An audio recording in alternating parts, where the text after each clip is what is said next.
Hey tout le monde, comment allez-vous? Aujourd'hui je suis trop contente de partager mon expérience mais également de vous donner des conseils pour gérer son budget au quotidien.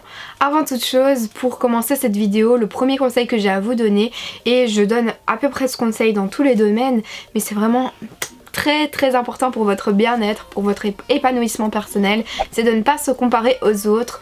Gérer son budget, c'est vraiment super important, que ce soit quelque chose de très personnel. Ça ne doit pas ressembler à la façon dont votre collègue gère son budget, à vos amis, à votre famille, mais encore moins, je veux vraiment faire un grand attention là aux personnes que vous suivez sur les réseaux sociaux. Tout le monde a une façon différente de gérer son budget et je pense que c'est important de se fixer sur sa façon de gérer à soi, ses objectifs, plutôt que d'aller voir ailleurs comment les autres font. Mon deuxième conseil en fait à chaque début de mois, c'est de commencer à définir un budget. Le budget de dépenses, le budget épargne, se donner un petit objectif par rapport aux dépenses qu'on a, qui sont assez fixes et dont on a l'habitude de voir apparaître. Des dépenses variables, on essaye de les estimer pour pouvoir se fixer un petit objectif au niveau de l'épargne. C'est toujours gratifiant de voir qu'on a réussi à épargner autant grâce à l'objectif qu'on s'était fixé. Et moi je vous conseille de télécharger ma petite fiche que vous trouvez en barre d'informations. Sur cette fiche vous pouvez commencer en fait à chaque début de mois à gérer votre budget, à le détailler et à voir un petit peu quels sont vos dépenses, vos objectifs, votre épargne, etc. Alors c'est vraiment une fiche qui est là pour si vous débutez dans la vie active, si vous êtes étudiant, que vous commencez un peu à gérer votre budget. Je crois pas qu'il y aura assez d'espace pour gérer un budget familial sur cette fiche, mais c'est vraiment si vous commencez dans la vie active. Mon troisième conseil, c'est lorsque vous recevez une facture, lorsque vous avez quelque chose à payer, c'est de le payer directement.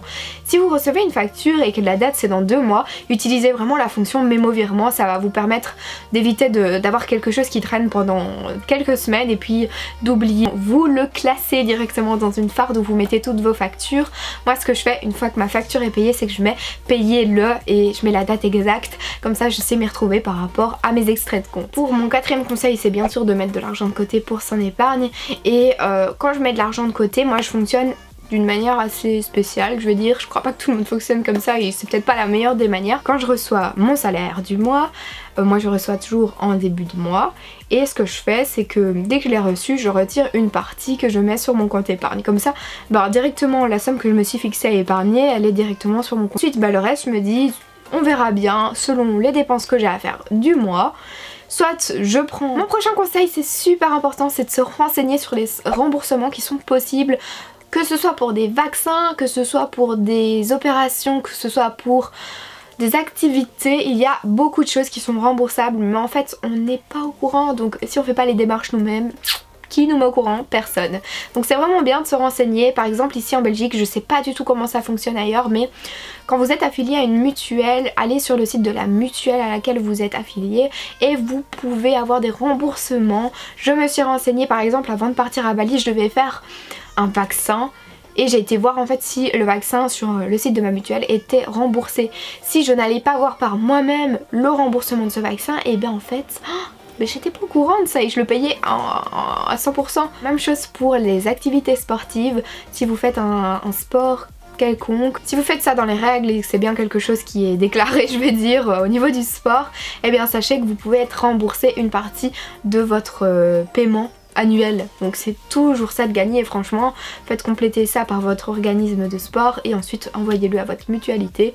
Donc franchement renseignez-vous bien de votre côté, on n'est pas toujours au courant de tout ça et c'est des petits sous qui font plaisir. Mon prochain conseil, c'est de savoir se contrôler, d'apprendre à se contrôler, à réfléchir et également à se rendre compte qu'un petit achat, mais un petit achat quotidien, à la fin du mois c'est un gros achat important qu'on aurait peut-être pu éviter. Lorsque j'ai fait mes premiers jobs étudiants, j'avais 16 ans et donc... dès que j'avais mon argent, je faisais les soldes, genre mon premier job étudiant, je me rappelle, j'avais 16 ans et c'était au mois de décembre que j'ai travaillé pendant les 2 semaines de Noël. Et donc du coup, j'ai demandé congé directement pour avoir congé le premier jour des soldes en janvier. Et voilà, la moitié de mes sous étaient déjà partis. C'est pas que je suis devenue radine, rien à voir. C'est pas non plus que je viens d'avoir la valeur de l'argent, parce que la valeur de l'argent je l'ai toujours eue. Je sais pas, c'est sagesse qui arrive. Mais aussi c'est des envies différentes, des envies d'épargner pour des grandes choses et pas des petites bêtises, enfin, vous voyez. Maintenant quand j'ai un article en main, c'est très rare que je fais des achats compulsifs. C'est vraiment des achats où j'ai réfléchi et ça c'est vraiment important. Même chose si sur le temps du midi vous allez vous acheter un sandwich tous les jours de la semaine ou 2 fois par semaine, enfin bref, quand vous faites le compte, à la fin du mois 2 € par-ci, 2 € par-là, ça fait beaucoup. Alors que vous auriez peut-être préparé un petit plat à la maison, ça aurait fait la différence. Après, dans ce que je veux dire, ça ne veut pas dire qu'il faut pas se faire plaisir, qu'il faut se priver de tout, c'est vraiment pas le message non plus que je veux passer. Mon 7e conseil, c'est d'être à l'affût des bons plans. Pour ça, j'utilise plein de petits trucs à chaque fois, donc je vous ai déjà parlé, je crois, 100 fois d'Igral. Pour récupérer de l'argent sur les achats en ligne, c'est le top du top. Et vous pouvez même parrainer vos amis si ça vous intéresse et récupérer de l'argent, enfin... C'est vraiment génial quoi cette application, mais il n'y a pas que ça, j'ai une appli sur mon téléphone. Je sais pas si c'est rien qu'en Belgique ou pas, mais en tout cas elle est super intéressante, c'est l'application Shopmium. Et en fait sur cette application, c'est pas du tout un partenariat, hein, je précise, j'ai découvert cette application parce qu'elle était dans mon fil d'actualité Facebook. En fait comment ça fonctionne, vous achetez le truc qui est en promo là sur l'application, vous avez votre ticket de caisse, gardez-le bien, faites une photo de votre ticket de caisse, scannez également l'article qui était en promo et ensuite c'est remboursé par virement bancaire avec cette appli ou alors par PayPal si vous voulez pas ça sur votre compte en banque. Donc franchement c'est super pratique. Moi je suis toujours à l'affût aussi des promotions qu'il peut y avoir, que ce soit sur les sites internet ou même dans les grandes surfaces etc. Quand il y a les folders, et je les regarde directement et je vois s'il y a des trucs en pourcentage. Parfois il y a des belles offres. Pour mon 8e conseil, c'est un peu dans le même genre. C'est de faire des tris dans tout ce que vous n'utilisez plus, tout ce que vous ne mettez plus et de les revendre. Donc moi j'ai fait un vide dressing par exemple à Bruxelles la semaine dernière et donc j'ai vendu des articles que je mettais plus, mais si vous n'êtes pas dispo à aller faire un vide dressing un samedi ou un dimanche parce que vous n'avez pas que ça à faire, ça prend quelques secondes avec Vinted de faire des photos des vêtements que vous ne mettez plus, de les vendre sur leur application et vous les vendez super facilement. Je crois que j'ai déjà vendu cette appli à une amie, 2 amis, mon chéri aussi, enfin voilà, il y a au moins 4-5 personnes qui utilisent cette appli depuis que j'en ai parlé parce que je trouve qu'elle fonctionne vraiment bien. Vous n'êtes pas obligé d'avoir une communauté pour vendre des choses, enfin je veux dire moi je suis youtubeuse mais c'est pas pour autant que je vends plus de choses. Il y a tout autant de personnes inconnues qui m'achètent des trucs que d'abonnés et ça vous permet en fait de récupérer l'argent sur Vinted et ensuite vous pouvez vous faire un virement bancaire et récupérer l'argent peu importe la somme. Donc c'est toujours très intéressant, plutôt que laisser les choses prendre la poussière, en faire une seconde vie c'est toujours cool. Et finalement mon dernier conseil pour gérer son budget, pour épargner, c'est tout simplement savoir ce que l'on veut au final.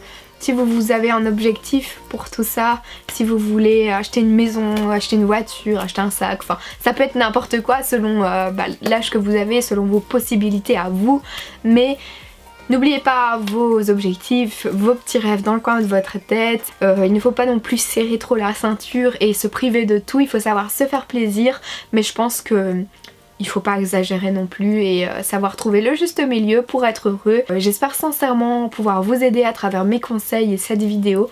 Si vous avez des questions, surtout n'hésitez pas à les poser en commentaire. Surtout ne vous comparez pas, je sais que dans certaines situations c'est très difficile, je le conçois complètement. Certaines de mes astuces ne sont peut-être pas applicables pour tout le monde parce que on n'est pas tous dans la même situation, mais en tout cas bonne chance dans la gestion de votre budget j'ai envie de dire, et n'oubliez pas vos petits rêves dans le coin de votre tête et donnez tout pour ça.